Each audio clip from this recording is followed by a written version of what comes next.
I started at the copy store, and 4 years later, I've got a window office in the Die Hard building overlooking Beverly Hills and go into the Fox studio all day long. And this is my career. I'm going to stay here forever. I had a creative director job. I was making a big salary, and I thought this is going to be awesome. Mm-hmm. And then Fox, 6 months later, put Fox Kids and Fox Family up for sale. Disney bought Fox Kids and Fox Family. And then Disney spent a year and a half dismantling our team.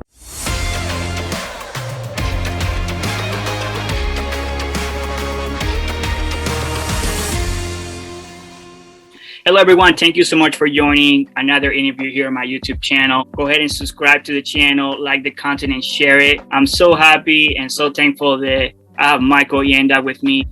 We're going to be speaking a lot about self-development. We're going to be speaking about developing businesses and strategies and programs that Michael Janda has. This guy has done over 2,000 proposals and contracts with big businesses like Disney, Google, Fox, NBC, you name it. And so that's why I'm so honored to be sitting down with him and learn from him, as well as you guys. So I recommend you guys to take a piece of paper, a pen, and start taking some notes, because it's going to be great. With this being said, Michael, go ahead and take it away. Introduce yourself. We'll go from there, my friend. All right. Awesome. Thank you for having me on your YouTube channel, your podcast, and just having this interview. I appreciate it. Like you said, my name is Michael Janda. I'm an agency veteran, I think is the 2-word summary. I started a creative agency back in 2002, grew it to a staff 15, 20 people, and sold it in 2015. And over the run of that time, I had to figure out how to go from being a scared solo freelancer to being a business owner and hiring people and landing bigger contracts and growing this as a legitimate business. And that was a big learning curve, because I did it during the time when there weren't YouTube channels and podcasts and content directly for people like me. I was just having to figure it out through trial and error. And fortunately, I made more right decisions than wrong decisions, but there's no question I made a lot of wrong decisions over the course of that run. And each of those gave me some knowledge to learn from and help me grow as a person. So I'm grateful for that adversity in my life, because it made me who I am. But I probably wouldn't want to go through it all over again. That's how I feel about my life as well. I'm like, geez, I don't want to go through what I went through. No, but I wouldn't trade who I became on the back end of it. So if this was the only way that I could learn the things that I learned and become the person who I am, then yes, I would. I'd suck it up and I'd power through it again. But if I could avoid it, I would avoid it for sure. Yeah, definitely. So talk to me a little bit about, I feel, nowadays, and this is my motivation to create this content, right? When I go to my cell phone, all I see is, results. I accomplished this. I did this. This is what I do. This is what I've done. But I never seen the story behind, what got that person to where they're at now, right? And primarily, those are the questions that I ask. How did you either created the mindset that you have now? The vision, and what created that in you? So let's go to the beginning. How were your beginnings? Talk to me a little about that.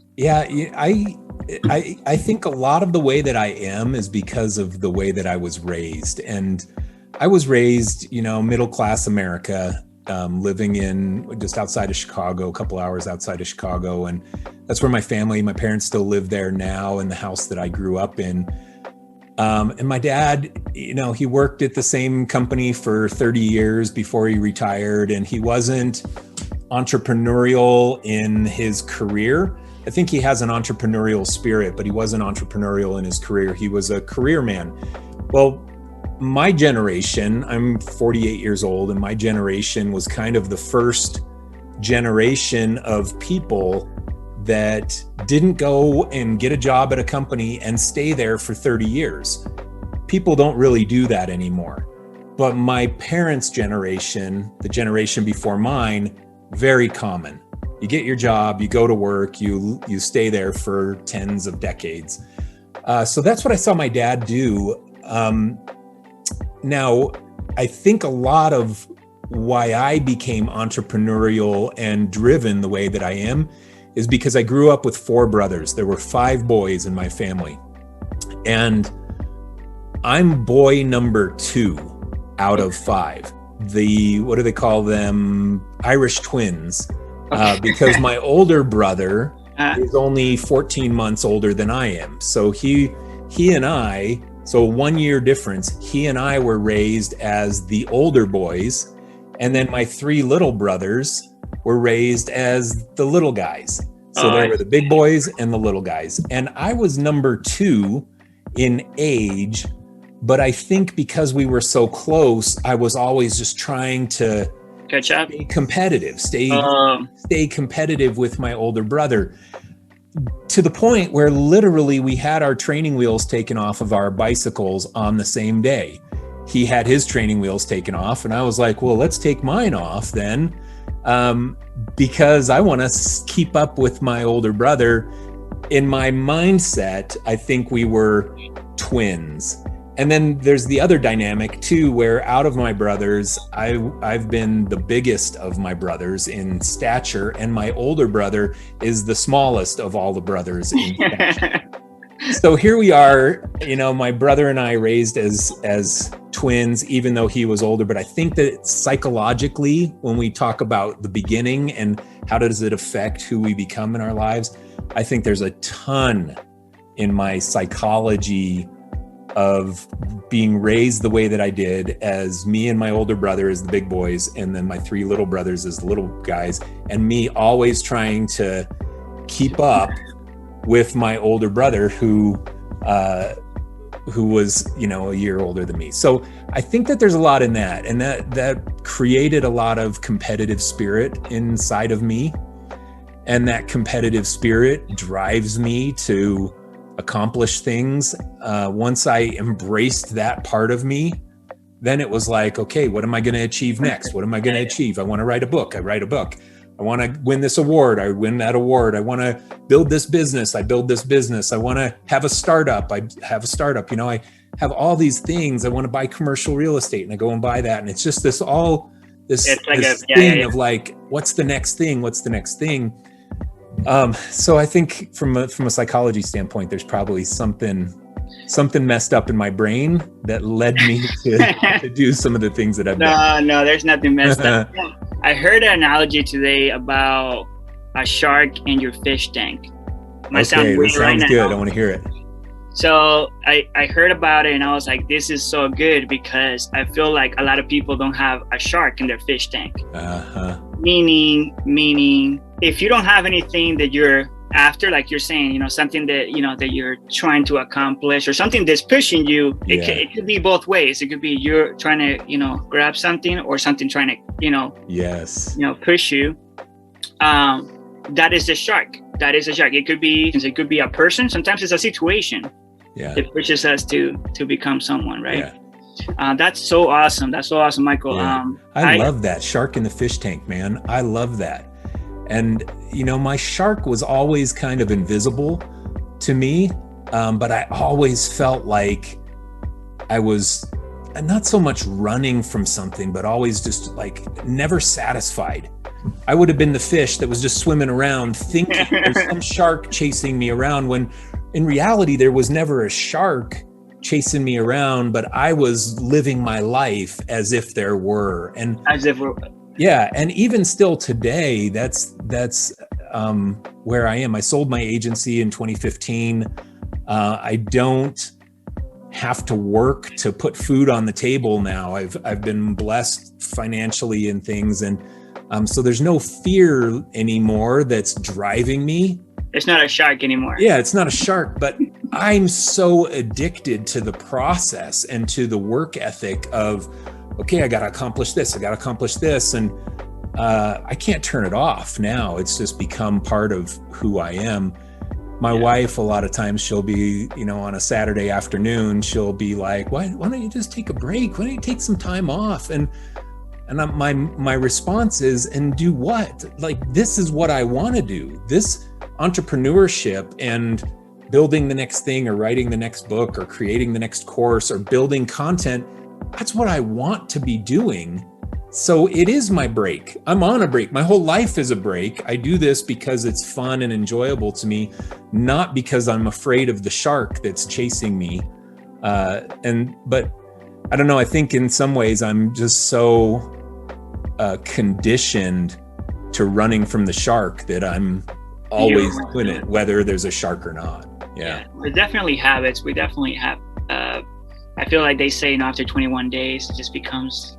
Yeah. And for people that have done something. So after 21 years, like I'm at right now, it's impossible to turn it off. Right. Like I'm so beyond the 21 days, it's not even funny. But I think it's selfish. When you said about because I've heard that from my family members, right? Like, hey, why don't you just relax? Like you work all day, you do this, you do that. Why don't you sit down and enjoy? Enjoy what you're creating, because at the end of the day, we're working to enjoy our family and be able to have freedom to do whatever we're gonna do, right? Yep.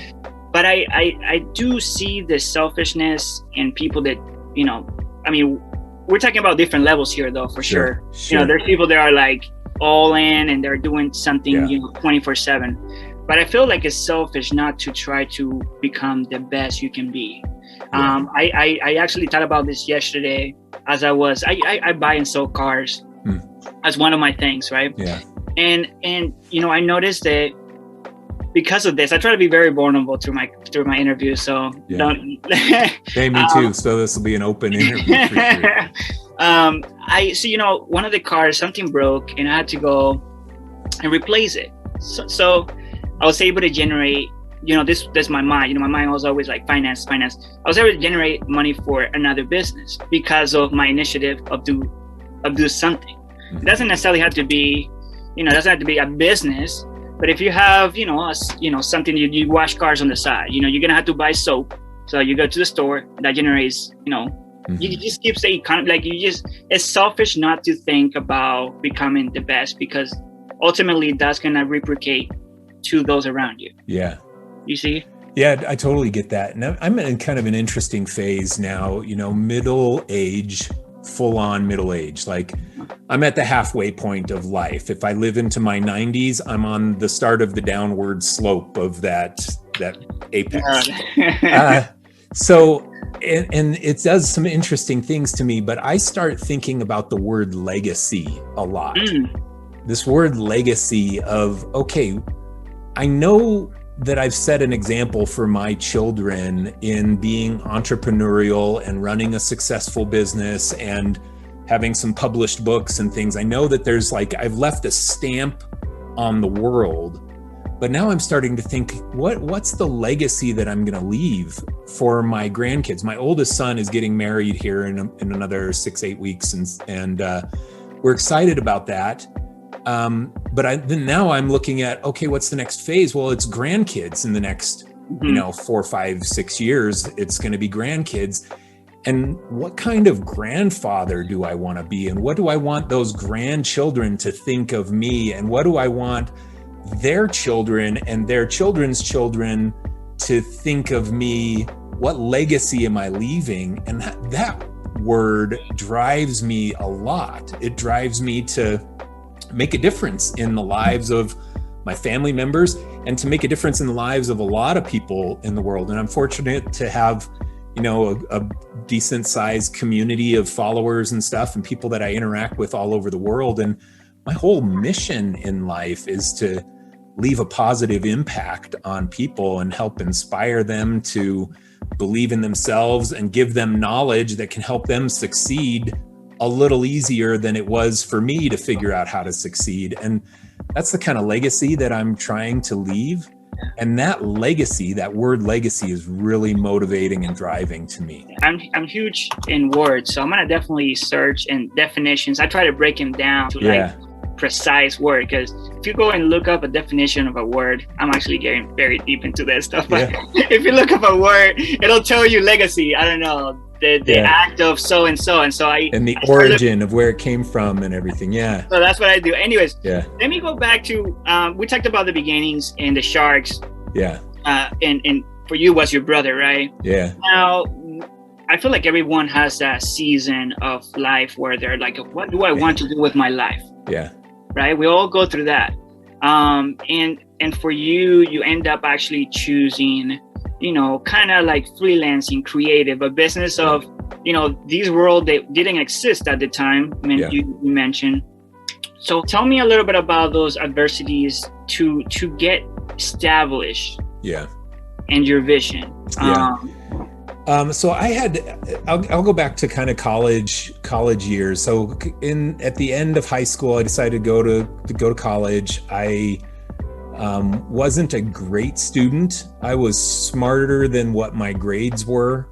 And I went to college and my freshman year of college was just a disaster, man. I mean, I was flunking everything, D's, not going to class, just living the college life and not taking it seriously. And I kind of had a wake-up call when I had a 0.9 GPA at midterm my freshman year of college. And I started looking at it thinking, oh my gosh, what path am I on here in my life? Where am I headed with this?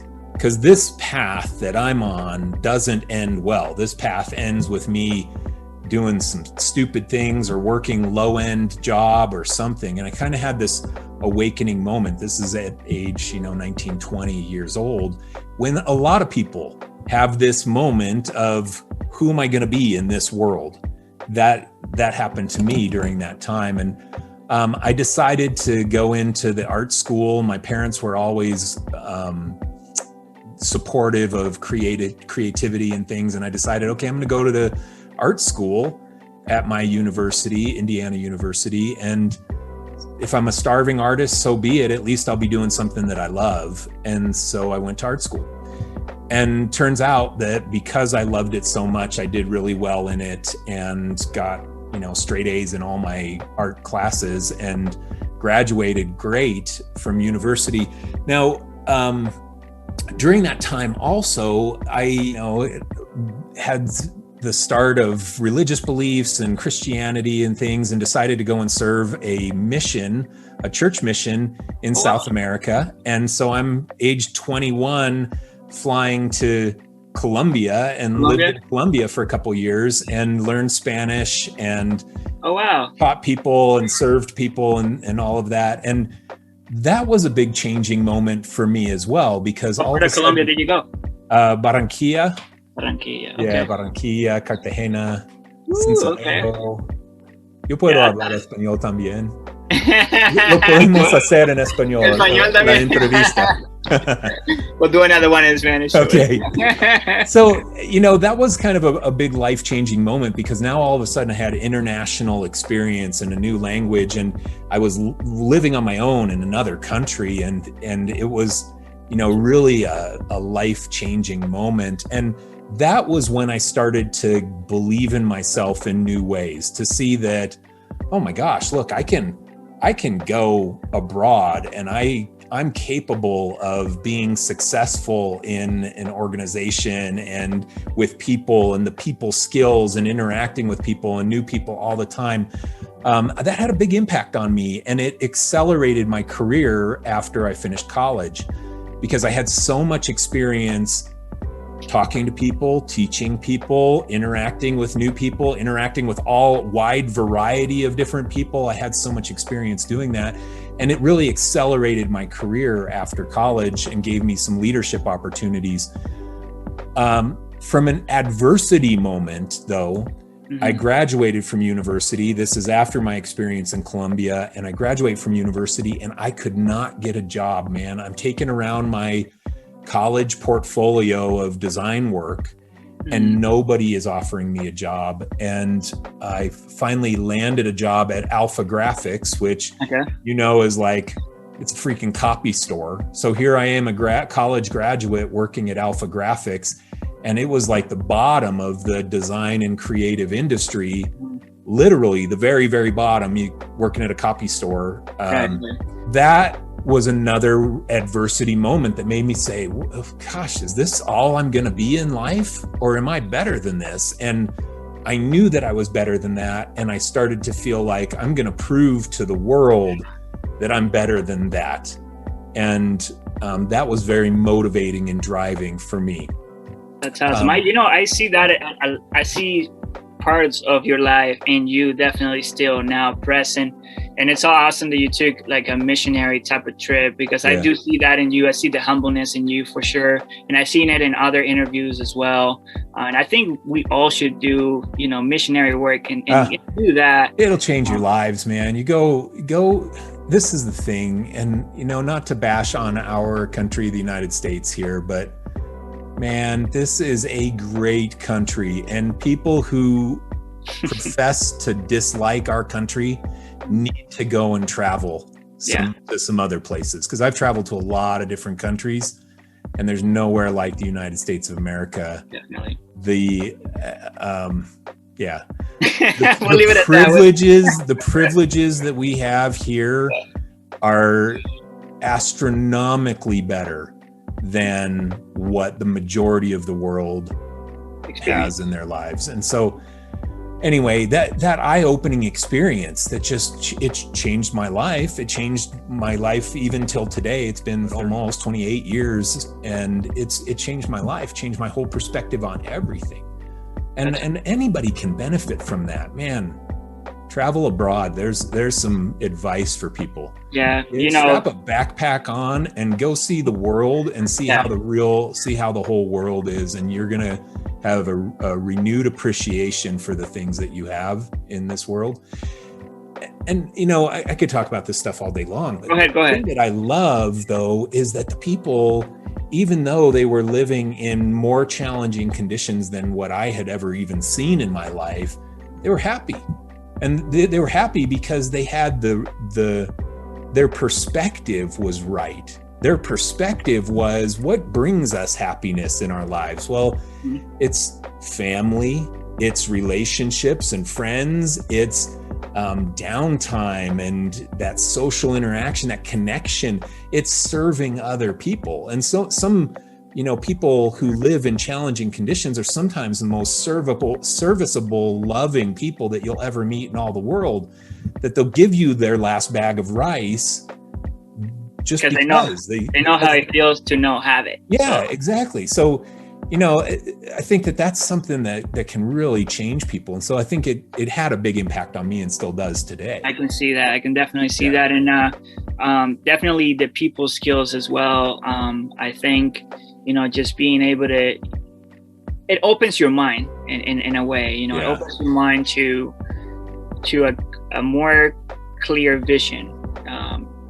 Because I feel like you said, we're so privileged here that we don't know, especially if you're working in social media or, you have to at least know what it is to be outside of the United States. The social thing you mentioned, I think, is really important because, you get those experiences. Now I see everyone through a lens of their own reality. And I know that it's different from mine. And I love the diversity of perspective and culture and things that I see in a social media community when I have people that I interact with every day, and they're from India and Indonesia and all over Europe and Australia and the United States and all over Canada. I mean, there's people from everywhere. The Philippines, so many people that are from the Philippines that I get to interact with, and it's so fun and fascinating. All over Africa, I love that, man. I love seeing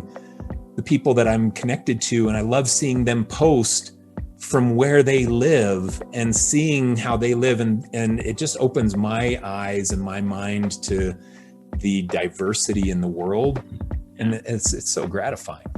Yeah, definitely. I mean, especially for me, I came from Venezuela, and I was saying earlier, I mean, my beginnings were kind of rough. My first 10 years of life was pretty rough, I would say. Just moving a lot and whatnot. So that created in me, it kind of helped me though, because I was able to kind of restart and not not be in a comfort zone, because a lot of, families normally stay in the same place for a long period of time. But when you're moving a lot, you have to be able to adapt and be able to, hey, how you doing? My name is new this. people. Exactly. So I help it helped me in a certain way. So I want to go from that copy store though. It gave you that drive again. It gave you that drive again. Okay, what's going on? Like, I need to be able to step my game. When I have a family, I'm sure that wasn't your mind. Okay, I can't be doing this my whole entire life. Not gonna work. Mm-hmm. So what was your next thing? What did you start? The copy store made me realize that I wasn't ready to work in my career as a designer. So I got a credit card and bought a Macintosh computer. It was the Mac Performa 6400. I have the receipt for it. It was like $2,000 that I put on our credit card. Oh, wow. And this is when my income was $9 an hour, man. It was a lot of money to spend. My wife was still in college. But I thought, I've got to have a computer so that I can learn the things that I need to learn to not work at a copy store the rest of my life.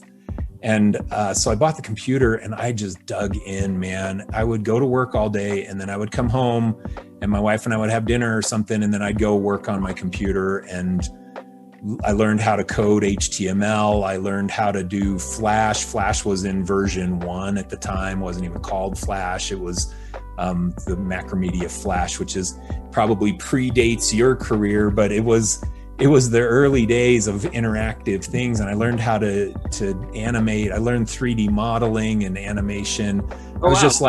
It was like everything. I just couldn't consume enough fast enough. That opened up doors for me. It allowed me to go change jobs a couple of times. It allowed me to progress inside of the companies that I worked in, because I had a broader skill set than a lot of the people that I was working with. And so I, 3 years after the copy store job, I had my first creative director job. I was running a team of, I think we had 13, 14 people or something, and building this kid website in the early days of interactive online kid games and toys and animation stuff online. This is the late 90s. And then that kid website project, that company that I worked at, is what landed me a job at Fox Studios, because what we were doing at this kid website, it was called okid.com, was so innovative and so interesting and so interactive. It was just filled with little cartoons and video games and things that we were building with my team. And I got a job as a creative director at Fox Studios to be over the digital side of the Fox Kids brand. So I was over the design and development and the account managers of the foxkids.com website. That was my intro into Hollywood. So I moved to LA from Phoenix, and we were living in Phoenix at the time. Moved to LA, and then I had that moment of, okay, this is great. I've gotten somewhere. I started at the copy store, and 4 years later, I've got a window office in the Die Hard building overlooking Beverly Hills, and go into the Fox studio all day long. And this is my career. I'm going to stay here forever. I had a creative director job. I was making a big salary, and I thought, this is going to be awesome. Mm-hmm. And then Fox, 6 months later, put Fox Kids and Fox Family up for sale. Disney bought Fox Kids and Fox Family, and then Disney spent a year and a half dismantling our team of 50 people. Layoffs every month or so. The team's getting smaller and smaller and smaller as Disney acquires all the assets. And then there were 6 of us left on the last day of the Fox Kids brand. That experience was adversity. It was, what am I going to do next? And I'm applying to jobs all over the place, and the .com era had exploded. This is 2001, 2002. There was so much economic money in the .com era, the late 90s, early 2000s, and then it all just blew up. The stocks were tanking, the tech bubble had burst, and people weren't hiring. And because they weren't hiring, I wasn't getting job offers. Here I am, more qualified than ever before in my life, and I could not get a job. Man, it still makes me panic. I'm like, so it was so fearful because my cost of living was high. My cost of living in LA was based on me having a 6-figure salary, and here I can't get another job. So we're sitting around thinking, what are we going to do? And that adversity during that time just had me in knots. It had me in knots. Wow. Now, fortunately, I started getting some freelance opportunities because people that I knew did not have internal teams anymore because they had all downsized, and I started getting freelance work, and that freelance work is what ended up turning into my agency. Riser, right? Riser? Yeah, Riser. Mm-hmm. Yeah, that's awesome. Yeah, I feel like, okay, what do you think about leadership? Because I feel like we kind of went like a straight line to when you became, part of, Fox Studios and, went from there.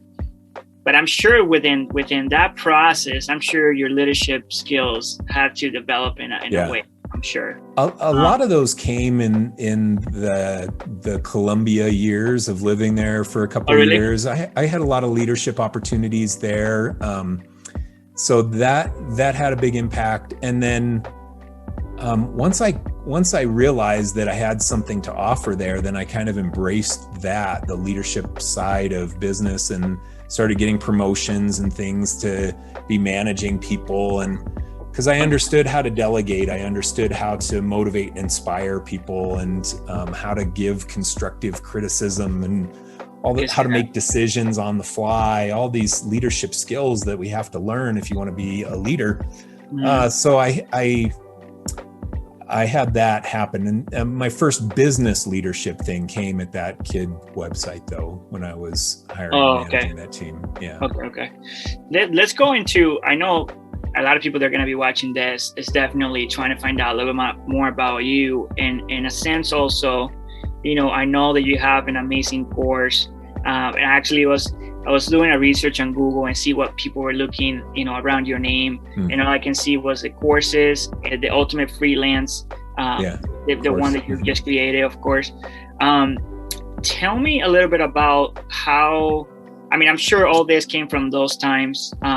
Tell me a little bit about the strategies, but give me a little bit about like, what is your, pet peeve when it comes to, developing businesses, and also for freelancers to acquire like, these big deals with big agencies. I know that it was tough for you, so you had to definitely be in the trenches when all this happened.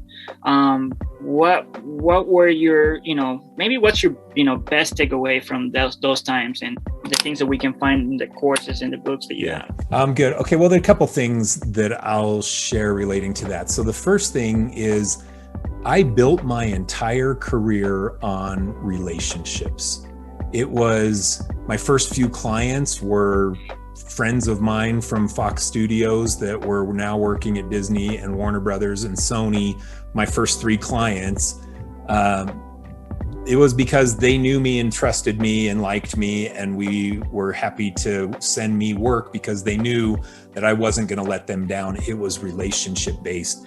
If you want to get in with big companies, you either need a relationship to get you in the door, or you need to build a reputation around your name or your business name that makes them want to seek you out. That's it. That's really the only 2 ways you're going to get in with a big company like that. If you want Disney to be your client, you got to figure out a way to make a relationship with somebody at Disney, and then you can build that relationship into a client relationship. Or you've got to be so good at your craft that Disney, when they say, oh, we need someone who can do X, and they search online and they somehow find you, and your brand persona is so powerful that they seek you out and call you. That's it, relationships and reputation. And I went through the relationship avenue. until, 13 years later, my agency had reputation. We got a few projects through reputation, a big project for PepsiCo that came through reputation. We had a big project from Kraft that came from reputation and not relationship. But almost everything else was relationship marketing. Yeah. So that's big takeaway number one. And then big takeaway number two that I'll share, and this will be a little shorter and then you can ask some questions, but no, for sure. Big takeaway number two was every experience you have, good or bad, is an opportunity to learn. And I believe in systemizing business. So when I would have something bad happen, I would look at it and say, okay, how do I create a system that makes this never happen again? And when I would have a good thing happen, I would think, okay, how do I create a system so that I have this happen over and over again? And I ran my business that way. And that perspective turned into a ton of different systems and processes and methodologies that I share in my content and that are in my freelance course as an example. It's all just the stuff I learned from experience of this sucks. And if you don't want your life to suck, then you better do this because this solves that crappy thing. And this is great. And you want to replicate this over and over again. So do these things because you'll have that happen to you. I agree completely. I agree completely with that. I was actually listening. I am always looking for insights and nuggets that develop myself in what I do. Yeah. And what you just said is so critical because I feel like a lot of people have that mixed, the emotional and the factual part of business and part of developing yourself or whatever you're trying to create, right? And I believe that what you just said about data, basically looking at what's working, what is actually working, how can I replicate that and do it over and over and over again. Yep. So I don't have to. And you got to take the analytical look at it too, and that's where a lot of people in business go wrong, is that everything becomes an emotional decision. Mm-hmm. That how do I make this decision? Well, I just go with my gut. Well, man, good luck. You go with your gut. What does your gut tell you? Is it the right thing or the wrong thing? You don't know unless you make an analysis of as much data as you can get, as much things to consider. You do a deep dive analysis, and then you make an educated decision based on your analysis. I don't believe in the go with your gut thing. And I do a lot of business coaching, and anytime I have somebody who comes at me with a question, I'm always like, okay, well, let's look at some numbers. Okay, how many of this and how many of that and how many of this? Because I can't just take their question and just give them my gut reaction on it. I got to see some kind of analysis to make that happen. I think a lot of people fail in business just because they don't take that analytical approach to things. Yeah. Well, I mean, as we're talking about this, my mind is going 100 miles per hour, just thinking about different things. But well, you were saying earlier you sell cars. Now, what's your process? Yeah. So what's your process on pricing a car in the market? Do you just kind of say, I think that's I'm going to sell that one for $32,800. Do you just guess? Mm-hmm. No. So what's your process? Yeah, you look at the market. You look at different websites. You look at different, apps that are selling the same cars. Yep. And you look at Kelly Blue Book, say, a website that tells you the value and whatnot. And then you can make an educated decision based on that analysis. And man, people in business, just in general, you have to do it that way. That's being a real entrepreneur. That's being a real business owner, not just this willy-nilly guesswork that far too many entrepreneurs do to try and run their business. They end up unsuccessful in it. Yeah.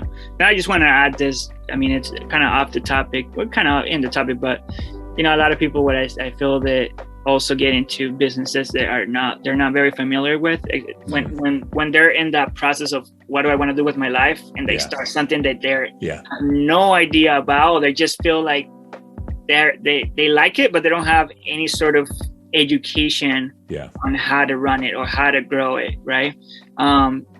Talking about, growing and developing something, I feel that it comes from developing yourself first, and having the right, fundamentals, to be able to, approach anything. What would be your best advice, now that we're talking about kind of self-development, for someone that wants to either follow your steps, in a sense, right? Mm-hmm. Or just develop themselves and their mindset? Yeah. That's a great question.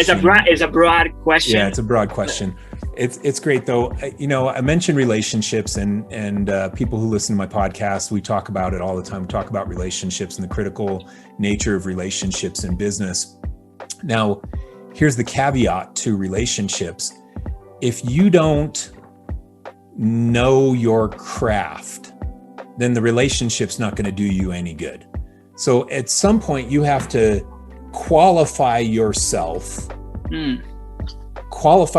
through your skill set to be able to take advantage of the relationships you have or the opportunities that come your way in your life. Now, I believe that everybody in the world is going to have opportunities come. Their opportunities, they're going to meet somebody, they're going to have an opportunity that comes by them.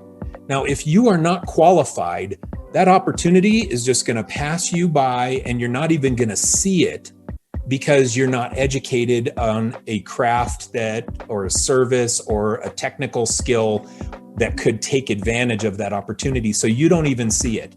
But the people who are perceived as lucky in this world, because they say, oh, Elon Musk, he's so lucky.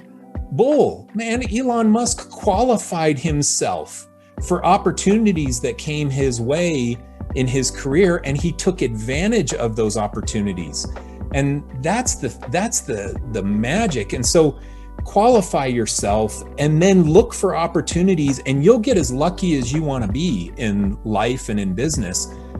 So I think that's the big thing. And people who look around and say, oh, so-and-so is just lucky, that just is so disempowering to them and their ability to create their own luck in life. Because if you just get out of your shell and you're qualified and you start meeting people, you're going to find opportunities. But if you're not qualified, you're going to start meeting people and you're not going to even see the opportunities happen because you're not educated or qualified or technically savvy enough to see them. So right. I think that's something that over time I've gotten a lot better at. Mm-hmm. And when it was happening early in my career, I was too dumb to recognize it. But I can see it in hindsight. Yeah, no, I agree with you. I actually wrote down success is equals preparation plus opportunity. But the reality is when preparation meets opportunity. Exactly. And so what a lot of people lack nowadays is preparation. They want to get the opportunity without putting the preparation work. And to be transparent, I'm gonna bring it back to being vulnerable. Is I started, my mindset and persona, I guess, was built through different things. Like, I did bodybuilding for 8 years. Now I work out, but not as much, right? Yeah. I worked in different types of jobs, from restaurants and hard labor jobs that really pushed me to I don't want to do this all my life. Yes. Kind of like you. Totally. And now I work at a bank, and I'm still, it's a better job, a better pay, but I'm still I know I can do more. I know I can impact a lot more people because of who I am and because I know the potential I have. Yeah. So that being said, I agree 100% on preparation and knowing your craft before go ahead and follow it, right? Yeah. That's amazing. I want to say, just to close, because we're already to that hour mark. Crazy. Let's close it with, for this year, what's in your future? What's coming for this year for your, either books, courses, programs, what can we expect? And your best advice, just to close there. I want more from Michael Janda before we close here. What's in store for this year? You know what? I have a lot of things that I want to do. I have 2 more mega courses that I have planned. I'm hoping to get one of them out this year, but I don't have a timeline set on when I'm going to do it. I have a couple other books that I have rough outlined that I know that I'll write at some point, but I haven't done it yet. I'm in an interesting phase now of really enjoying the moment that I'm in. And I didn't do that for a lot of my career. For a lot of my career, it was always like, I'm going to do this and I'm going to get better. And then I'll get to there and then I'll be happy. And then I would get to there and I would realize, I'm not happy yet. I'm going to do this and then I'm going to get to there and then I'll be happy. And I was always just chasing this next thing that I'll be happy then. And I have gotten a lot better at enjoying the moment that I'm in right now. And so I think less on what's the next mountain to climb, because I'm actually enjoying the mountain that I'm on. I recently just decided that my big Instagram push, which has been the last almost 2 years of my primary content vehicle was Instagram. I decided, you know what? I've always wanted to build a community on YouTube and I love making video content. So I'm going to go all in on YouTube. And that's what I started just a week ago as my next big push. So that's the mountain I'm climbing. I can tell you right now, what does this year hold in store for me? Well, I'm going to build an audience on YouTube. Beyond that, I'm sure I'm going to accomplish all kinds of great things, but I don't know which ones they are. And you said a great thing throughout this about, building the YouTube audience. And I think you spoke about fulfillment, and a lot of people, kind of miss that through the process, and basically say, I just want to, just enjoy it, enjoy it and get the most out of my present moment before I can, go ahead and do, There's a phrase from Tony Robbins. He says, success without fulfillment is failure. Yeah. And that's great. exactly what you were saying, I just want to do the next thing and I'll be happy. I'll do the next thing, but you never fulfill. You were never, you know what I mean? I spent 20 years like that. And and I'm better about it now. I'm better about it. So a lot of my focus is, okay, I'm just going to really try and appreciate this spot that I'm in right now, and then see what happens with the rest of it from there. Yeah. Well, guys, I hope you learned a lot about mindset, business, self-developing yourself to go after whatever you want in life and in business. Michael, any last words? It was an honor, my friend. No, man, super fun. Thanks for patience. I know we've been batting around getting this scheduled for a little bit, but super fun to chat with you. You got great insight and great questions, and I enjoyed our conversation. So thank you. Hopefully we get some people that get some nuggets of value out of it. For sure. Well, guys, I hope you have a wonderful day, afternoon, or night, wherever you guys are at. And with this, we say goodbye.